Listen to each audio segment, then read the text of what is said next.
Boa noite. Vamos iniciar mais uma edição da TV Cine Médico. Inicialmente, cumprimentar os internautas que nos acompanham, os médicos, os colegas servidores da saúde e o público em geral. Nós hoje vamos entrevistar o Dr. Julival Ribeiro e também o Dr. Eduardo Age. O Dr. Julival Ribeiro é infectologista do Instituto de Gestão, do IGES, foi diretor do Hospital de Base, diretor do Hospital da Ceilândia, tem uma folha de serviço prestado à saúde do Distrito Federal e experiência como infectologista. E o doutor Eduardo Age, que é médico sanitarista e secretário de Vigilância Sanitária do Distrito Federal. Doutor Julival foi entrevistado por mim, por videoconferência. Ele faz parte do grupo de risco, já tem mais de 60 anos, e está em casa em quarentena. Em virtude disso, nós fizemos a entrevista com o doutor Julival Ribeiro através da videoconferência. Em seguida, no segundo bloco, nós entrevistaremos ao vivo o doutor Eduardo Age. Portanto, prepare suas perguntas para que o doutor Eduardo tenha a oportunidade de esclarecê-los. Vamos à entrevista com o doutor Julival Ribeiro.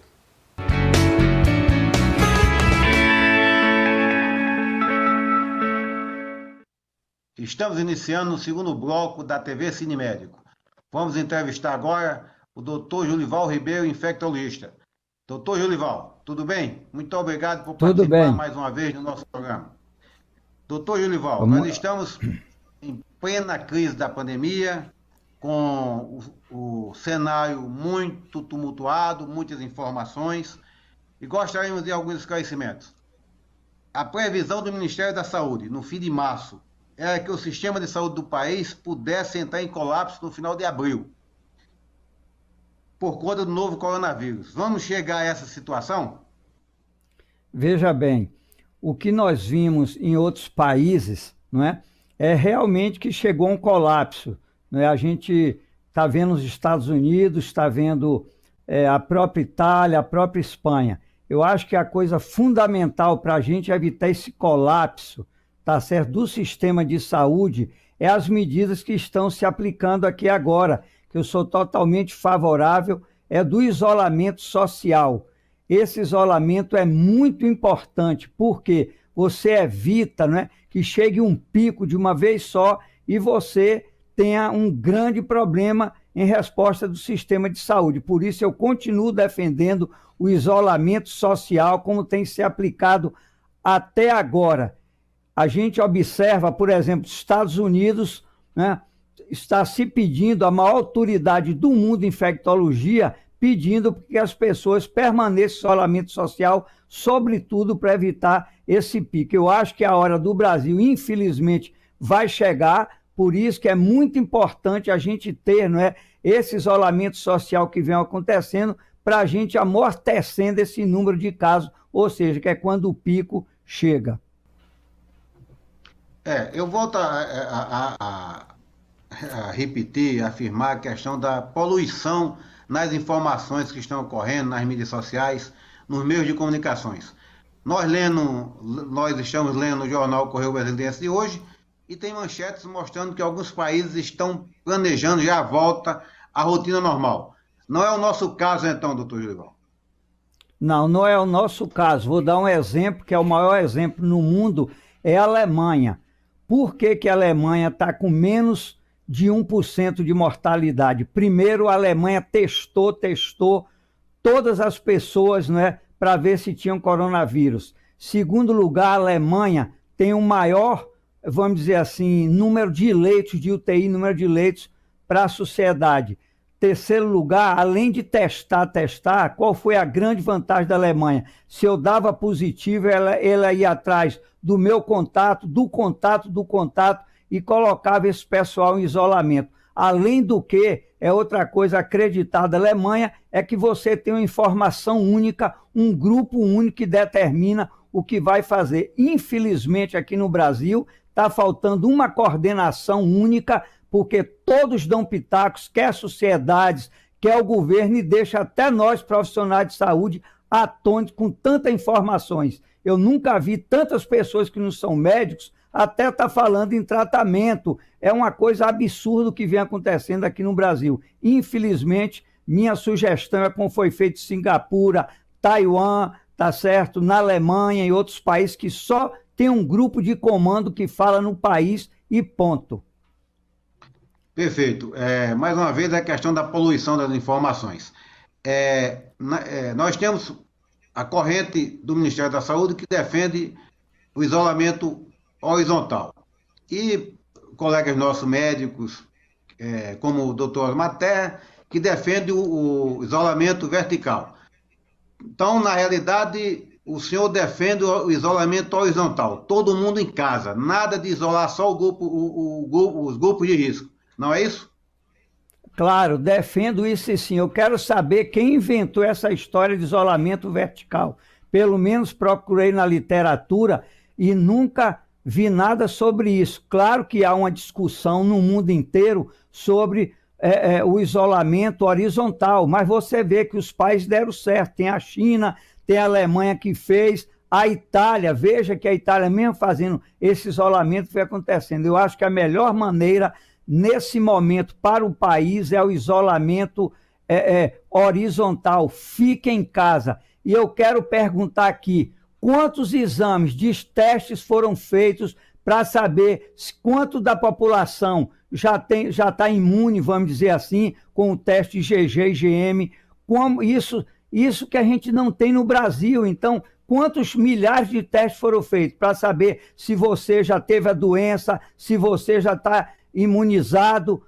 Isso que é importante para você tomar medidas e nós não temos. E a outra coisa que eu quero alertar aqui é tantos testes sorológicos de IgM e IgG no mundo, então uma calamidade pública. Ontem eu estava lendo, tem que ver toda a qualidade desses testes, porque pode dar falso positivo, então tem que olhar a qualidade. E outra coisa importante, todo mundo está perguntando, se eu fizer o teste IgG, que significa que eu tenho anticorpos, eu posso desenvolver uma reinfecção pelo vírus? A grande maioria dos cientistas dizem que não, mas uma coisa é certa, por quanto tempo você terá essa imunidade depois de um IgG positivo, ninguém sabe ainda. Isso é muito importante. Portanto, os testes IgM e IgG é importante fazer em massa, tá certo? Para a gente saber quanto da população a taxa de ataque, quanto dessa população, por exemplo, já teve a doença, quanto não teve a doença e, sobretudo, para inquérito epidemiológico. Mas eu volto a afirmar, ontem até ali vi no Correio Brasiliense aqui,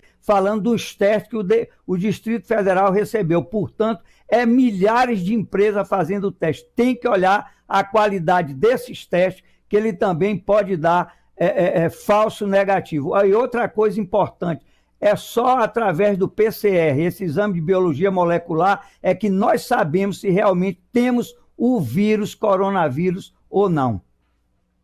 Perfeito. O senhor fez uma colocação importante.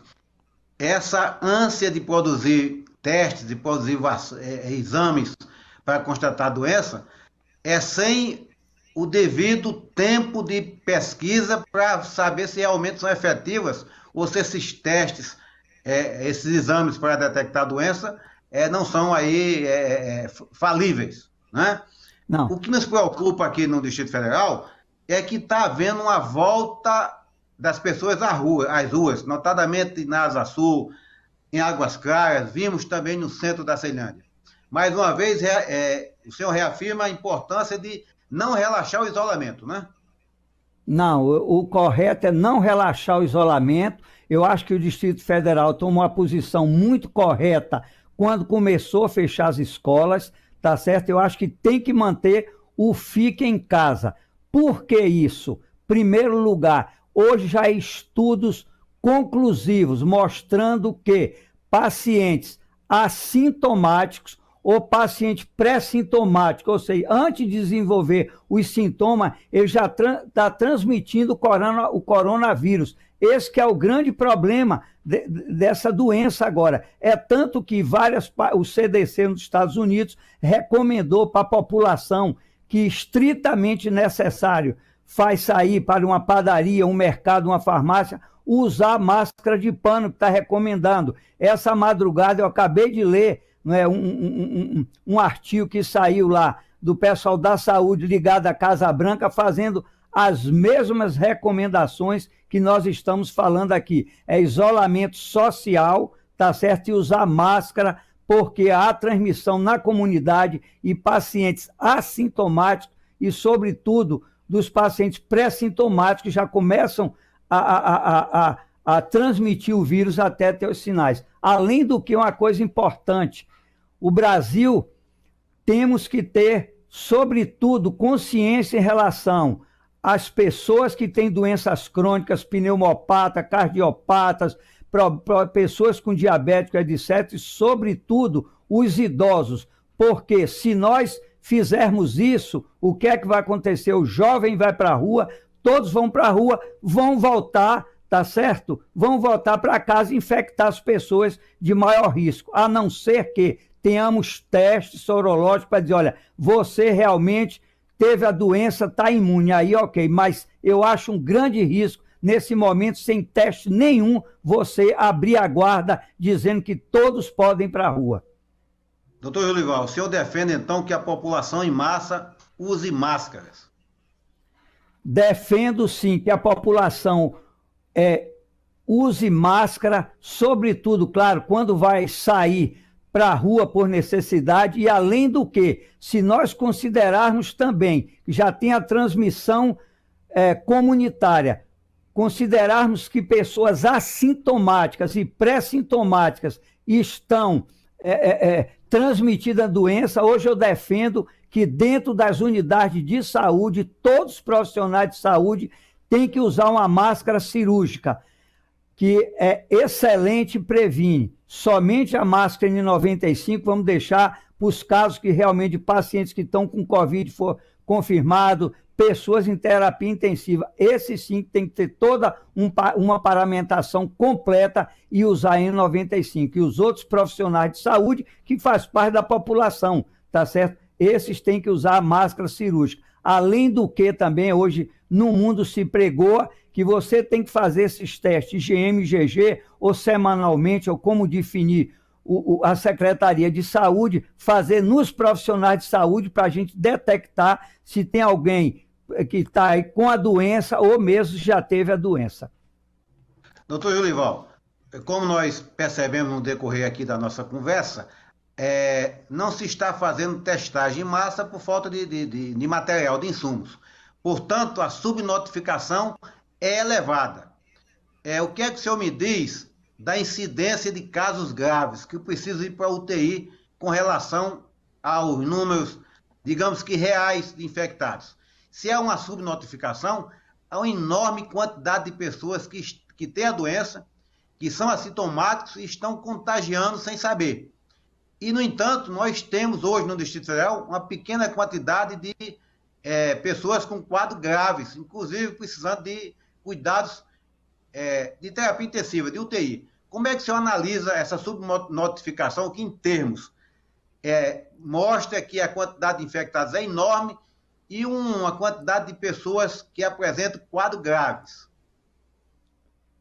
O que eu vejo é o seguinte, sabe que é muito importante, né? 80% das pessoas desenvolvem sintomas leves, e hoje já se sabe por trabalho publicado que você tem pessoas, né, assintomáticas transmitindo. O ideal é realmente esse. Vamos testar para ver, olha, pegar alguém que está tendo a doença naquele momento, que já teve a doença, que o teste vai dar lá, não é que ele já tem anticorpos para isso. É fundamental. Claro, o país não é só o Brasil. O país que não fez isso, tipo a China, que não testou, são milhares de casos que são subnotificados. Isso é o grande problema, por isso que o teste é fundamental. Agora, quando fala em pacientes graves, sim, nós temos que fazer pacientes graves, temos que fazer o teste de biologia molecular, o PCR, através de uma cultura naso-orotraqueal, aí sim que nós sabemos dizer, o paciente tem o vírus e está infectado realmente, que os testes sorológicos vai dizer, olha, você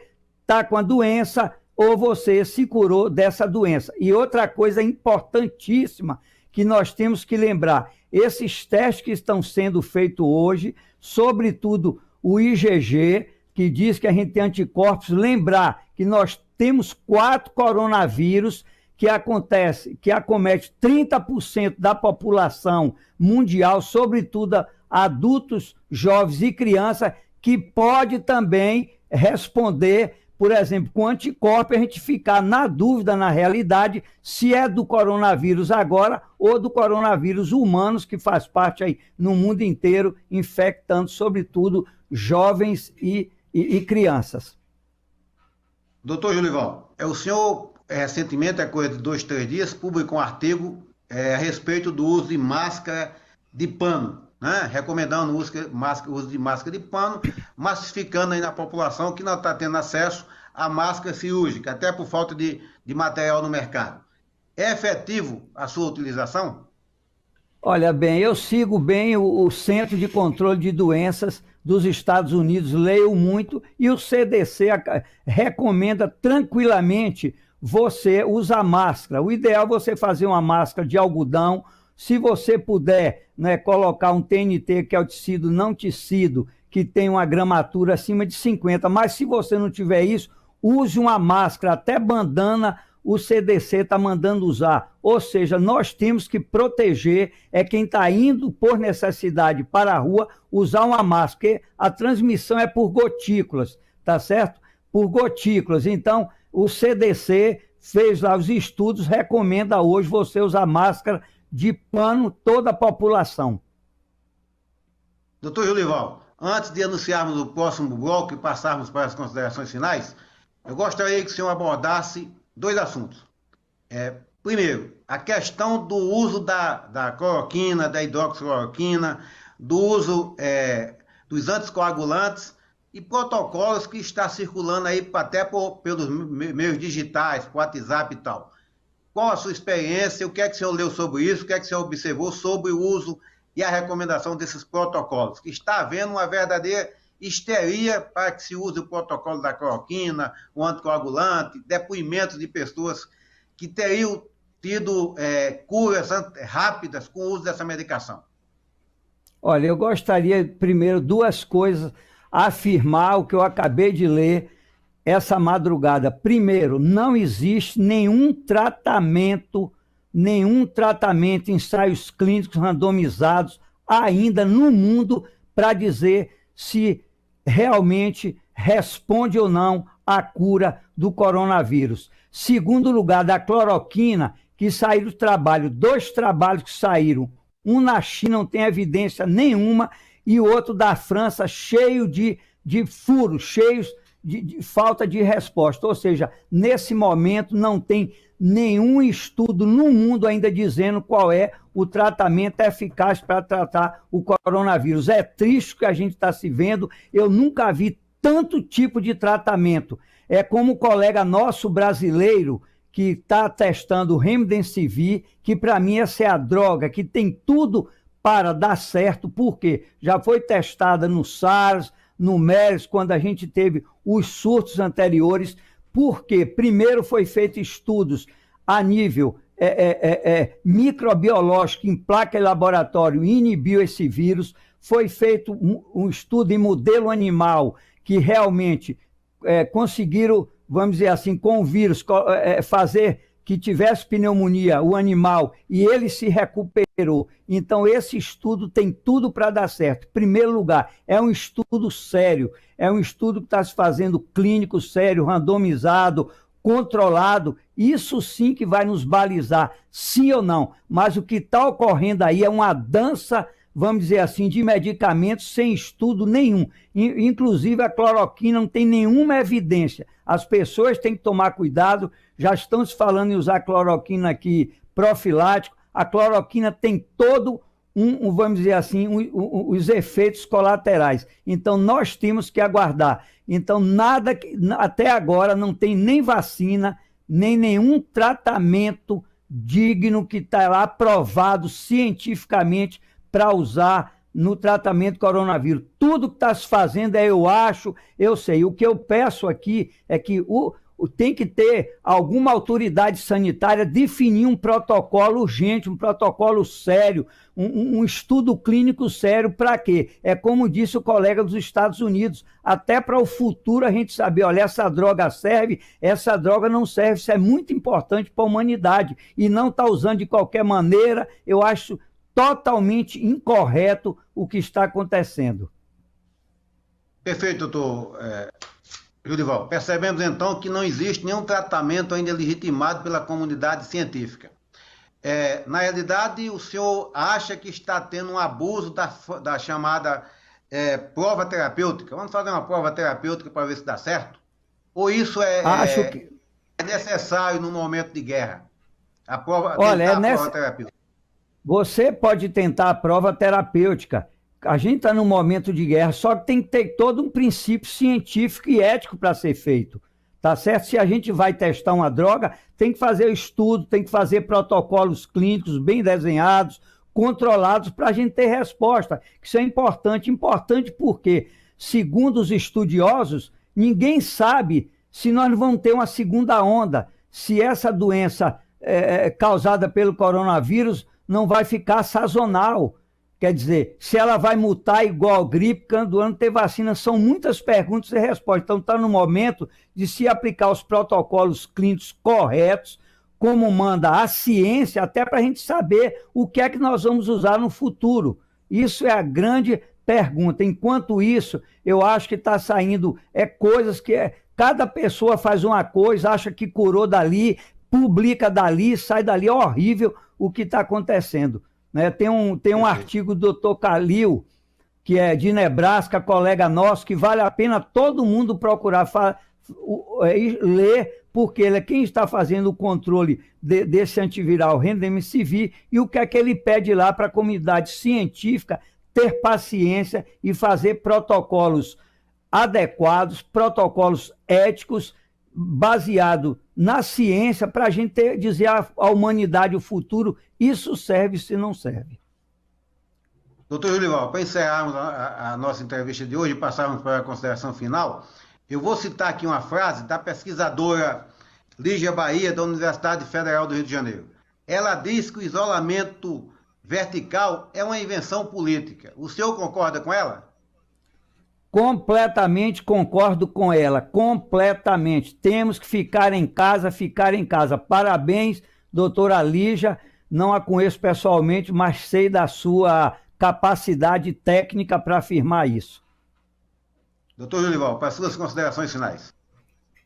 Eu quero dizer, vamos todos juntos, né, lutar para a gente combater essa doença. Na minha visão, essa doença botou o mundo de joelhos perante um vírus, e a mensagem que eu quero deixar aqui é o seguinte: se nós daqui para frente, né, não tivermos uma saúde única, o que é que significa isso? Significa lidar com a saúde humana, lidar com o ambiente, com a saúde animal. Nós sempre teremos essas crises no mundo. Ou a gente olha que o homem não é centro de tudo, precisamos trabalhar e ver o animal, a natureza, para trabalharmos juntos, para a gente seguir aqui o nosso projeto aqui nesse planeta Terra. Chegamos ao final do nosso segundo bloco. Gostaríamos de agradecer a participação dos internautas e a participação do Dr. Judival Ribeiro. E em segundos, iniciaremos o terceiro bloco do programa de hoje. Um abraço a todos.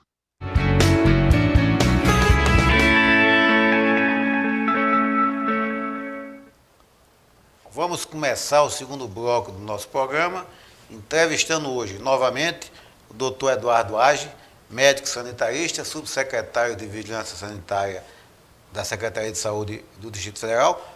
Doutor Eduardo, mais uma vez, obrigado por participar do nosso programa. Vim aqui tirar as dúvidas e prestar os esclarecimentos para a sociedade, para o segmento da saúde e principalmente para o público em geral, que vive momentos de incerteza e com a poluição de informações nas mídias sociais, nos meios sociais, que a gente precisa estar mais centrado, mais equilibrado e passar mais segurança e informações com mais legitimidade. Portanto, mais uma vez, obrigado por comparecer aqui ao nosso programa. Doutor Eduardo, a Secretaria de Saúde já tem um protocolo escrito de tratamento para o Covid-19? Como não há um tratamento específico ainda válido, com eficácia e segurança comprovada, não há um protocolo para tratamento da Covid.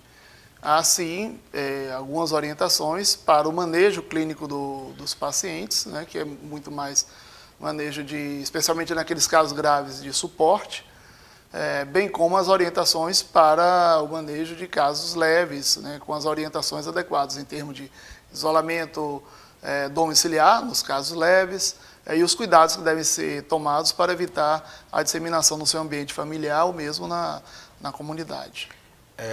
Nós estamos tendo recomendações do próprio Ministério da Saúde da questão do uso de máscara de pano pela população.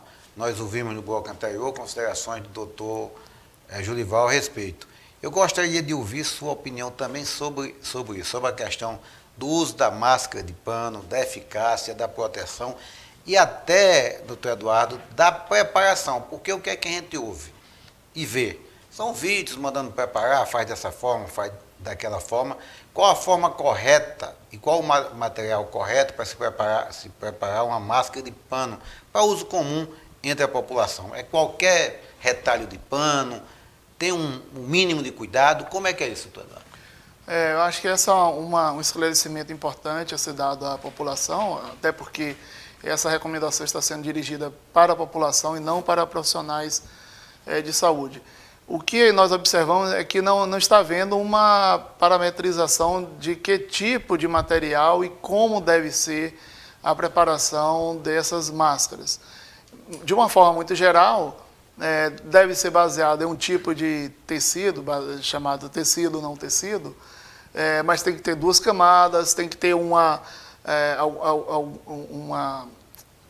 configuração, né, mínima em termos para que tenha cobertura adequada, cobertura facial adequada, a localização, como ele vai ser colocado na cabeça da pessoa. E isso a gente observa que não está havendo essa parametrização, isso tem gerado muitas dúvidas, e aí, consequentemente, isso é um risco, porque utilizar... Passa uma falsa sensação de segurança, pode, né, com essa falsa sensação, tornar as pessoas muito mais vulneráveis a, por exemplo, passar a mão no rosto, ou se não estiver bem colocada, ou se ela não fixar bem, ficar toda hora levando a mão ao rosto e, consequentemente, permitindo a infecção. Mas ela oferece alguma proteção. É importante informar que ela não dá, de forma nenhuma, uma proteção como a máscara cirúrgica, e não é esse o objetivo.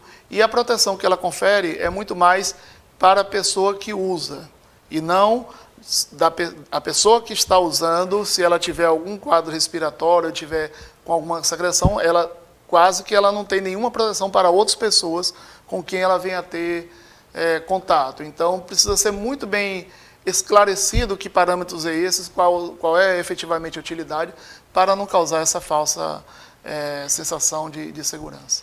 Doutor Eduardo, e falando ainda em uso de máscaras, tem a questão da máscara cirúrgica, que já está consensualizado que no atendimento com paciente suspeito se usa máscara cirúrgica, no manejo do paciente a N95 e no atendimento do pronto-socorro, onde você examina pacientes com outras patologias.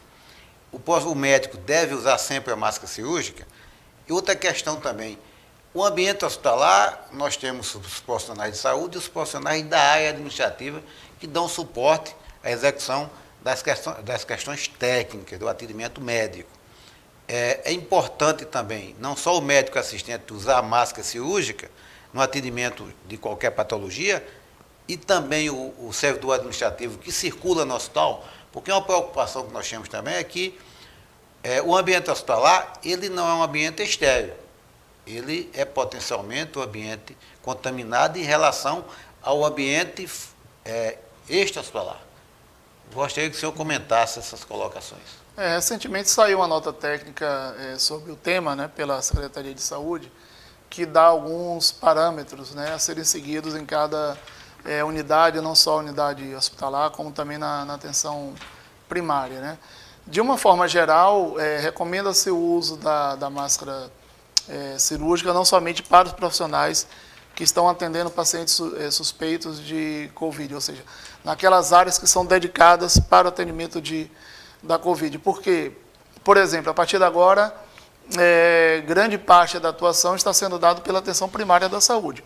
Médicos, enfermeiros, outros profissionais que estão lidando ali no atendimento, na porta de entrada do sistema, e esses têm de sim utilizar máscara cirúrgica na medida em que nesse atendimento você só vai saber qual é a suspeita a partir do momento de que inicia-se, né, a consulta clínica, saber quais os sinais, sintomas. Então, por precaução, é recomendado sim, desde essa porta de entrada, pelos profissionais que estão atendendo.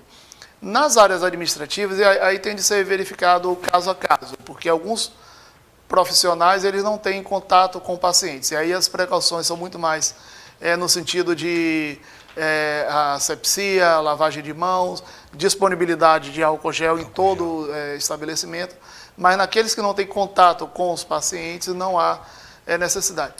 Claro que isso tem de ser, e aí a gente tem de usar um bom senso, né? Porque a gente não pode falar, regra geral, quem atende no balcão. Bom, quem atende no balcão pode ser a primeira pessoa que vai preencher uma ficha de um paciente. E se o paciente está tossindo, então, em cada unidade é importante verificar a norma técnica e verificar a adequação, atividade exercida por esse profissional.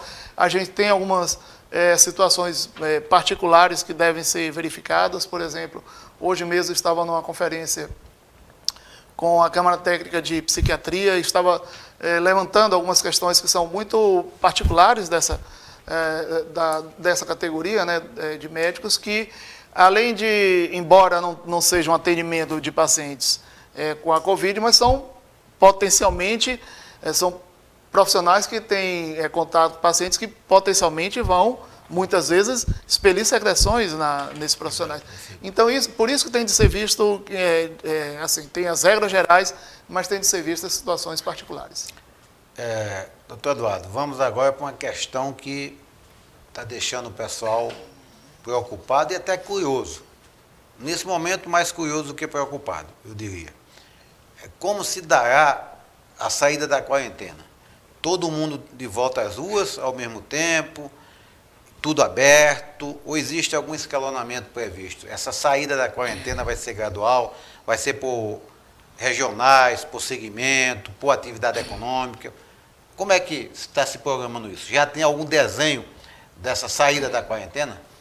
Não, ainda não. Até mesmo porque nós não podemos precisar quando vai o período estimado, né, em que essa pandemia ela dure aqui, não só no país como um todo, como especificamente no Distrito Federal. Como da outra conversa que tivemos aqui, nós falamos sobre experiências do passado, da própria pandemia do SARS, né, coronavírus, em 2002, 2003, que durou em média de 3 meses, 4 meses nos países do Sudeste Asiático, como também no Canadá. Mas não sabemos se vai ser esse mesmo tempo de prolongamento dessa pandemia. Agora, nesses países, começando mais uma vez no Sudeste Asiático e nos países da Europa, a gente observa de que o pico e o descenso bem marcante, né, ele está se dando desde o início da pandemia em cada um desses países. E não podemos dizer o término da pandemia, mas podemos dizer sim o descenso muito acentuado. Também está em torno de 3 a 4 meses. Se a gente pega China, a partir da disseminação, não a partir da origem lá da pandemia, que foi aproximadamente em novembro, mas a partir de quando ela sai da província, passa a ter uma disseminação maior. E nos outros países é esse tempo estimado. Mas não sabemos se há um limite desses 3 meses. Provável que não haja. E por isso que não é possível prever agora quando estará recomendado a retirada ou a diminuição das ações de contenção. O que podemos dizer, sim, é de que é o momento de não só manter com a necessidade de aprofundar em algumas situações essas medidas de isolamento social, distanciamento social. Por quê?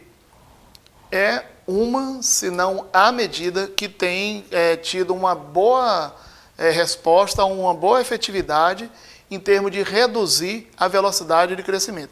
Não impede a disseminação, isso é claro, não impede que vai ter um aumento no número de casos em todos os países, também é claro, mas tem sido cada vez mais comprovado de que há o que se chama do achatamento dessa curva epidêmica, que é uma curva mais suave, né? Não tem havido nesses países, e a nossa expectativa é que não tenha também aqui no Distrito Federal, com a adoção das medidas de forma precoce, um aumento muito rápido, uma velocidade muito rápida e com consequente sobrecarga ao serviço de saúde.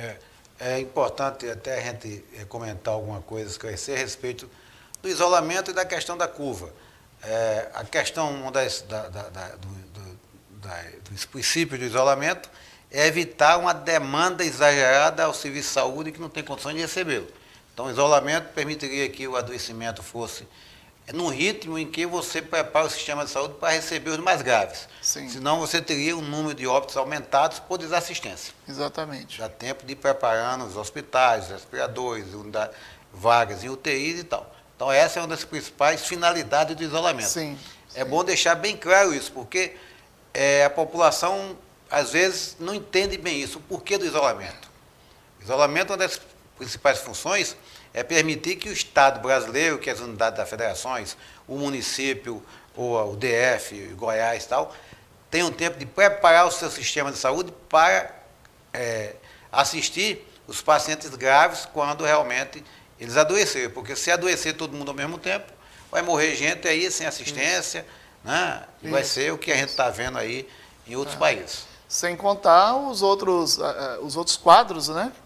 Clínicos graves que também demandam a assistência. Porque nós temos o adoecimento pelas outras patologias continua ocorrendo. Continua ocorrendo. Continua tendo demanda por vaga de UTI para o infarto agudo do miocárdio, o acidente vascular cerebral, o paciente com câncer por e tal. dengue. Por dengue, exatamente, por dengue.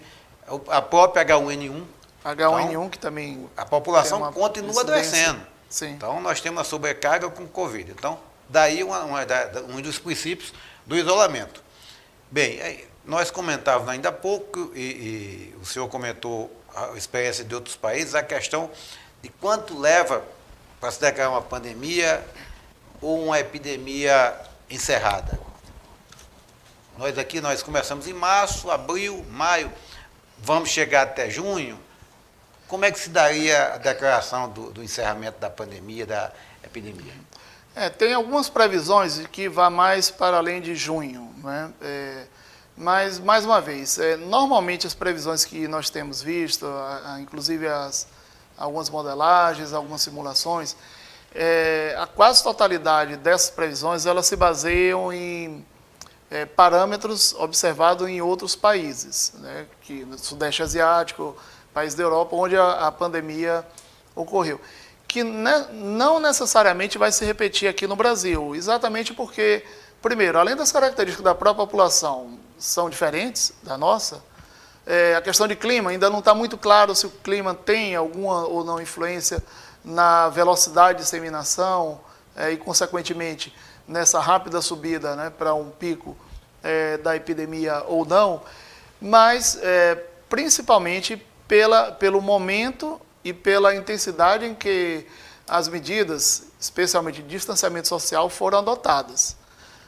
Por exemplo, nós não podemos nunca utilizar, e não é nenhuma crítica a nenhum país A ou B, mas adotar o modelo, os parâmetros da curva de crescimento da doença e o prolongamento da epidemia na Itália, que adotou as medidas tardiamente, bem como na Inglaterra e vários outros países que adotaram essas medidas, já quando estava havendo uma elevação muito acentuada do número de casos, trazer os parâmetros para aqui.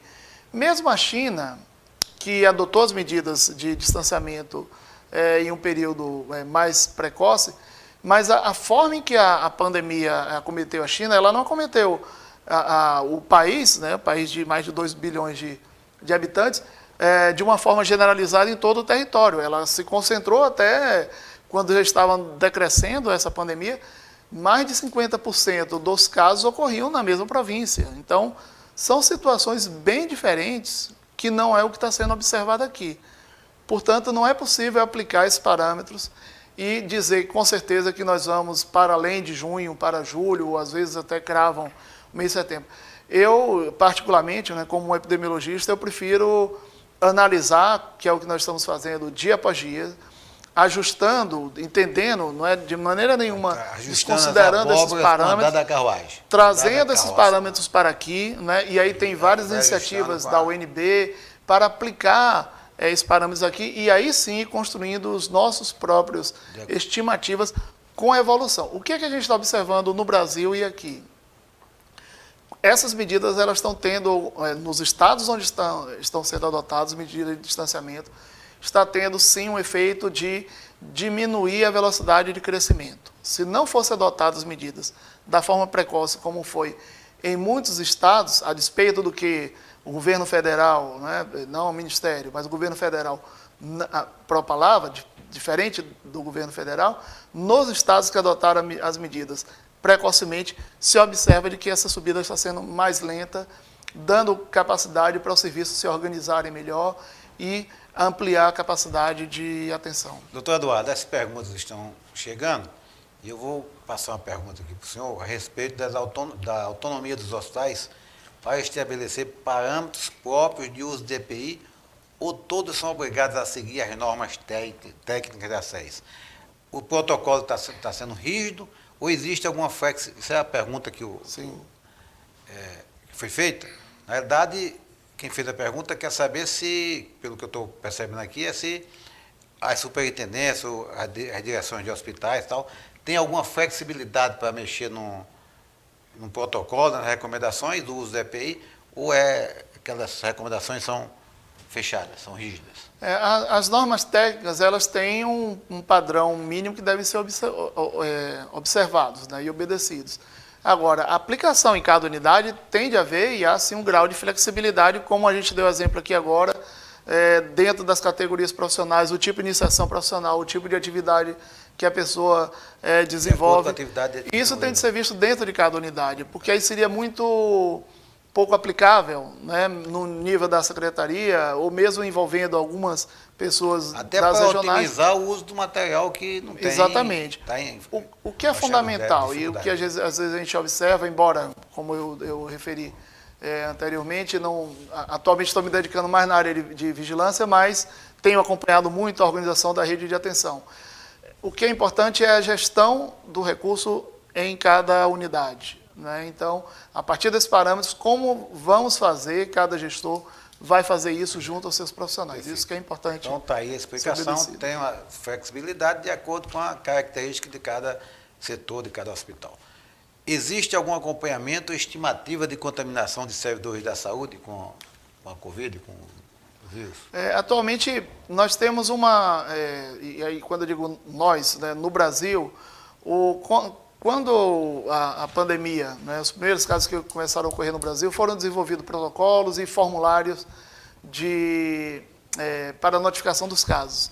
E esses formulários eles não permitiam e ainda não permitem ter detalhes em termos da inserção profissional. Então, tem, por exemplo, qual é o tipo de profissão, mas não tem o local de trabalho.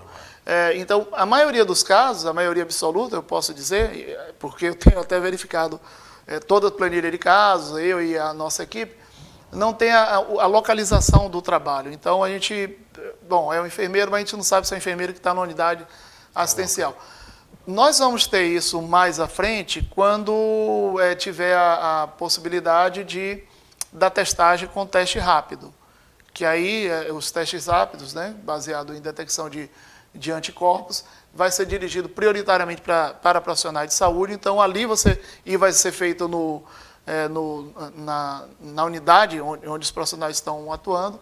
Então, vai ser possível identificar naquele momento quem está ou não com título de anticorpos elevados e preferencialmente IgM, que aí identifica a infecção atual.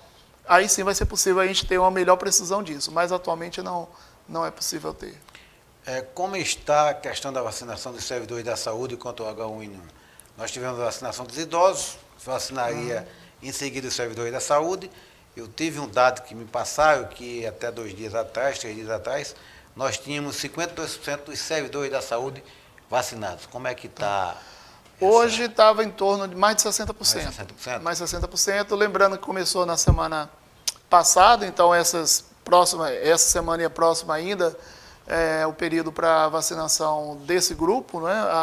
A próxima etapa é a partir do dia 16, então há oportunidade de vacinação. Hoje, inclusive, recebemos mais uma remessa de vacinas, chegou no nosso aeroporto, já está na rede de frio, amanhã já começa a ser distribuído, então, e aí eu chamaria, né, todos os profissionais que ainda não foram vacinados, a partir de amanhã vai ser reforçado esse aporte de vacinas, recebemos aí 80 mil doses, né, e na próxima semana uma outra quantidade, então vai haver disponibilidade para todos. Isso é uma preocupação nossa, do Sindicato dos Médicos. Teve uma semana atrás, alguns dias, acho mais ou menos uma semana, uma polêmica com um vídeo que circulou nas redes com a entrevista do secretário de Segurança e do secretário de Educação. E a ideia seria que se vacinasse o segmento da segurança antes dos servidores da saúde.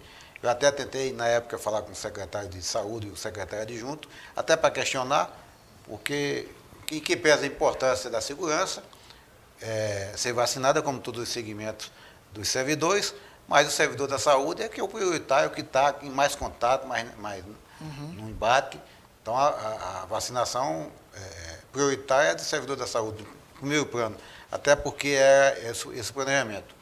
Houve a queixa que haveria desvio de vacina dos servidores da saúde para vacinar o segmento da segurança. Ocorreu isso? Como é que foi contornado isso? Isso ocorreu porque eu vi um vídeo em que efetivamente tinha isso. Inclusive eu estava presente, foi um momento em que houve a sessão, né, vamos dizer assim, o hospital da Polícia Militar está cedido para a Secretaria de Saúde, e ali vão ser ampliada a capacidade de leitos, incluindo leitos de UTI, e naquele momento foi feito sim a vacinação, muitos deles são profissionais militares, mas outros não, mas foi uma questão pontual, e isso não afetou em nada.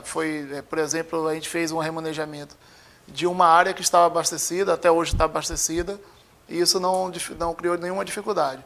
O que houve naquele momento foi uma antecipação do grupo-alvo da vacinação também, de uma parte desse grupo, já que as forças de segurança, por exemplo, entram agora. Já na segunda etapa, nós já devemos, com essa chegada de vacina, é possível até, e há uma previsão de uma nova chegada ainda essa semana, é possível que nós já iniciemos outros grupos que estariam previstos somente para o dia 16. Então, como há disponibilidade de vacina, nas áreas, né, em que foi feito isso, não causou nenhum prejuízo. Só para a população entender, a importância da vacinação, até porque se alguém tiver o azar de ter a infecção do Covid concomitante com H1N1, vai ser um quadro bem mais grave. Sim, sim. A vacina é contra 3 vírus influenza, e aí eles protegem exatamente os mais vulneráveis, né, idosos, entre outros grupos, pessoas que têm outras doenças crônicas pré-existentes que representam fator de risco para a gravidade, tanto para H1N1 e outros vírus influenza, quanto para o COVID. E com relação à vacinação dos empregados dos hospitais da rede privada, a sua secretaria, ela tem exceção sobre isso? Tem preocupação com relação à vacinação dos profissionais de saúde dos hospitais privados? Tem acompanhado isso? Porque isso é uma preocupação geral, né? Como é que está isso? Dentro desse grupo-alvo, todos os profissionais de saúde têm direito Mas vai ter essa vacinação, demanda ativa e os profissionais serem vacinados não nas unidades privadas, né? Mas vai ser disponibilizada a vacina? Vai ser disponibilizado, está sendo disponibilizada a vacina para profissionais que atuam nos estabelecimentos de saúde também. Né? Isso público e privado, não há essa distinção.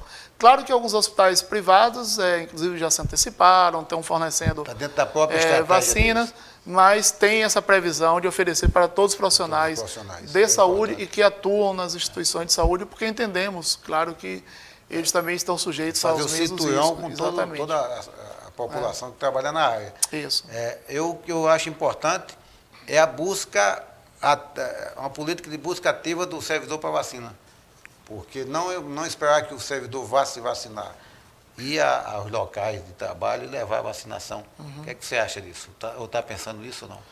Em algumas unidades, em algumas regionais, isso foi possível ser feito, né? Entretanto, como esse grupo, até pela priorização do grupo, foi quase concomitante com a de idosos, então foi feito esse esforço para os idosos, procurar o máximo pela dificuldade de deslocamento, mas não foi na mesma intensidade para profissionais de saúde. Até pela maior disponibilidade dos profissionais de se deslocar para algumas unidades, ou, no caso das unidades públicas, de fazer nesses mesmos estabelecimentos. Bem, eu tenho recebido alguns questionamentos de alguns colegas, e até hoje à tarde eu recebi um WhatsApp, não sei se é verdade, mas se queixando da falta de álcool gel nos chachês ali que ficam próximo aos pontos eletrônicos do próprio hospital de base. Então você vai ali, higieniza o dedo e resiste o ponto. O senhor teve notícia disso? Porque no programa anterior a gente questionou se é viável suspender o ponto eletrônico, mas tinha disponibilidade do álcool gel, não havia o risco do contágio. E com essas denúncias, esses indícios de falta, seria bom reavaliar a suspensão do ponto eletrônico? O que é que você acha? Aí eu estou voltando ao assunto, porque é uma demanda que está chegando para eles. Claro. Eu acho que, como eu falei, né, os protocolos, as normas, elas são para serem cumpridas de uma forma geral, tem uma flexibilidade, mas o importante é a gestão dentro de cada unidade hospitalar. Então, não sei quanto tempo faltou exatamente nessa situação, denúncia agora à tarde. Mas isso tem de ser visto dentro da gestão do hospital para que todos esses equipamentos eles sejam utilizados amplamente, porque é mais fácil até você dispor desses equipamentos com os insumos necessários do que você mudar toda uma logística de configuração de pontos, etc. Para a própria administração da secretaria, eu diria que era mais fácil resolver esse problema, porque não há falta do insumo, então é mais alguma questão de gestão, às vezes é uma gestão local, pontual, mas não sei exatamente nesse episódio. Eu vou buscar mais informações, até para, se for o caso, fazer alguma gestão nesse ponto. Doutor Eduardo, eu assisti hoje uma entrevista do secretário de Saúde, em que ele alega que o Ministério da Saúde encaminhou para o Distrito Federal alguns testes, álcool e máscaras, que não teriam uso. Aí ficou meio no ar a explicação do secretário. A Secretaria de Saúde, o Ministério da Saúde encaminhou testes sorológicos ou coisa desse tipo que não prestavam, encaminhou máscara que não se viu, encaminhou quantidade de álcool que não se via. O senhor tomou conhecimento disso? Dá para detalhar melhor em que consiste essa... Sim. Bom, eu vou dar o exemplo dos testes, que é o que eu tenho mais conhecimento, até porque está no meu nível de gestão. O Ministério enviou, e não foi adquirido pelo Ministério, foi uma doação de uma empresa, testes rápidos, foram 2.300 testes aqui para o Distrito Federal. Só que, primeiro, quando ele foi encaminhado, não estava validado no INCQS. Isso, inclusive, foi uma crítica nossa, eu particularmente fiz essa crítica também, já que nós não podemos, de maneira nenhuma, utilizar ou propor a utilização de testes sem a devida validação dos parâmetros de acessibilidade e especificidade pelos INCQS, que já foi feito. Foi feito ontem, né, mas a gente tinha recebido os testes na semana passada, e nós recomendamos que não iríamos utilizar, depois o Ministério também referendou isso, que era para guardar essa validação. Mas, a meu ver, o principal problema, já que esse foi resolvido, diz respeito à limitação do teste. O teste que, ora, foi encaminhado, ele é um teste que ele faz a leitura de IgG e IgM conjuntamente, ou seja, ele não diferencia IgM de IgG. Então, isso vai ter uma série de limitações, porque a expectativa, não só nossa, mas de todos os estados, é que, em utilizando isso para profissionais de saúde, permitiria identificar rapidamente um profissional que teve contato com o passiente, se ele teria já início de produção de anticorpos pelo IgG e, consequentemente, para liberá-lo, né, caso ele viesse a ser negativo, para retornar à atividade. Sendo IgG e IgM, é possível você utilizar para algumas situações, mas veja que, e hoje a gente ainda estava conversando com o Ministério, bom, nós vamos ter de explicar numa cartilha o que deve ser, como deve ser a interpretação desse teste de acordo com a sua utilidade. Primeiro, ele só tem uma boa precisão a partir do 7º dia. Isso pelo IgM. Mas qual vai ser a leitura, a interpretação desse teste se você vier a fazer ele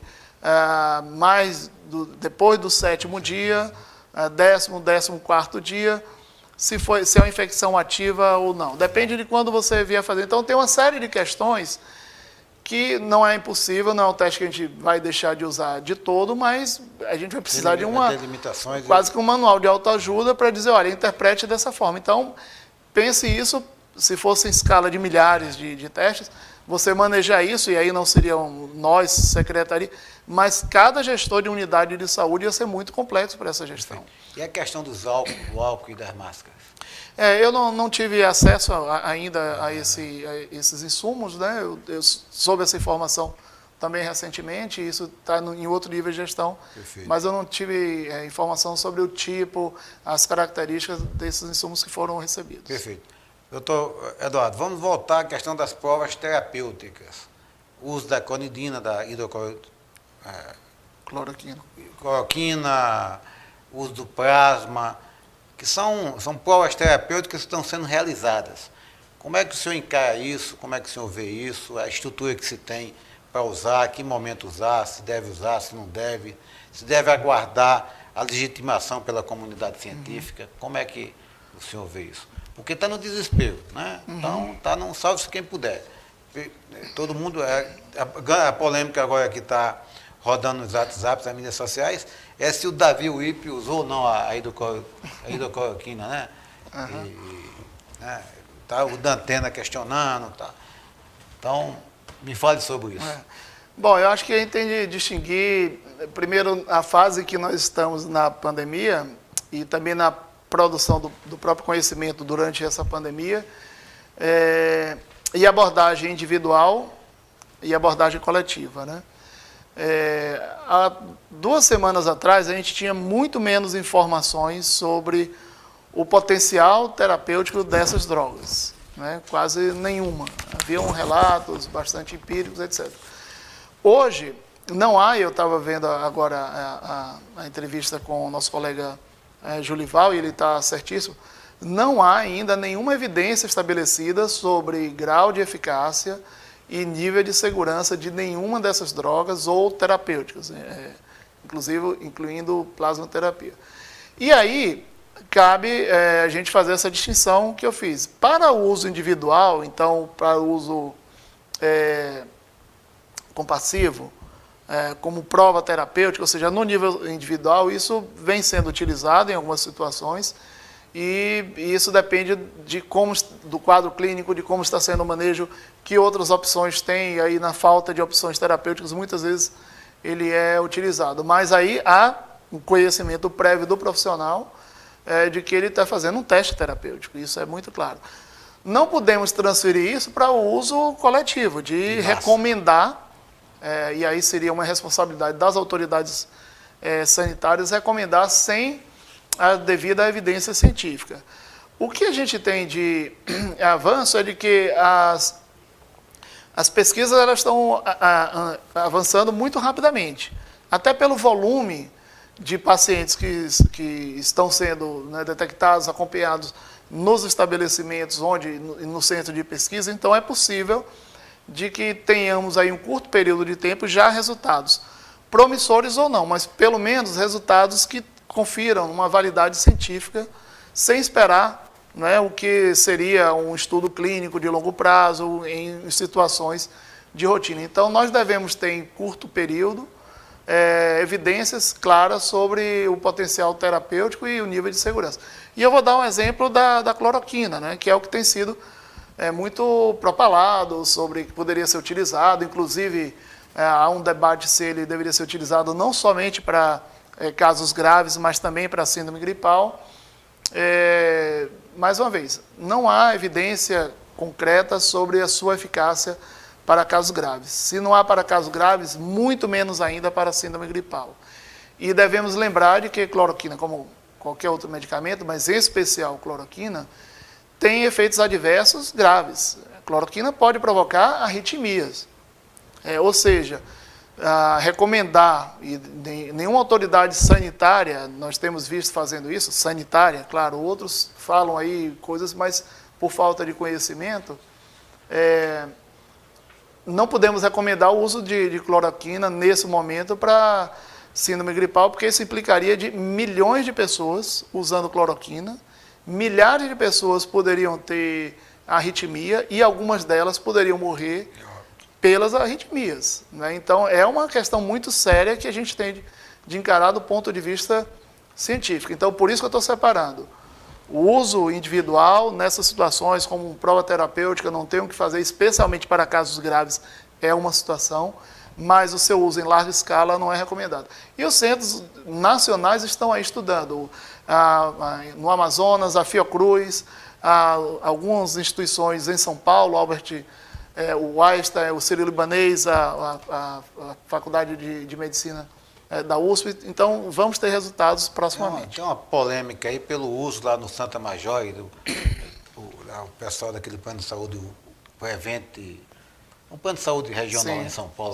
acho que não sei se você tomou conhecimento, que está usando em larga escala e tal. Então, as informações estão bastante poluídas. É importante esse esclarecimento para mostrar o risco do uso em massa, da massificação, da banalização do uso dessas medicações. Bem, desculpe, Gutenberg, não só o uso em massa, o uso... Prevent Senior, não é o nome do plano de saúde. Sim, e especialmente o uso sem prescrição médica, né? Porque as pessoas estão comprando... A automedicação. A automedicação, que não é salutar para nenhum medicamento, para esse, então, é bom informar. E o pior, desabastecendo para exatamente. Doenças crônicas e pacientes que precisam. Não use, não faça automedicação com esses medicamentos, e aí incluindo cloroquina, porque um dos efeitos adversos é arritmia. A pessoa pode vir a morrer de arritmia. Então, somente com prescrição médica, para casos que sejam indicados, e especialmente com evidência científica consolidada. Perfeito.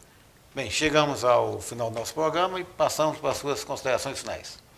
Eu queria agradecer, Gutenberg, mais uma vez a gentileza, a oportunidade de nós estarmos aqui esclarecendo, não somente pelos colegas médicos, colegas profissionais de saúde, a população.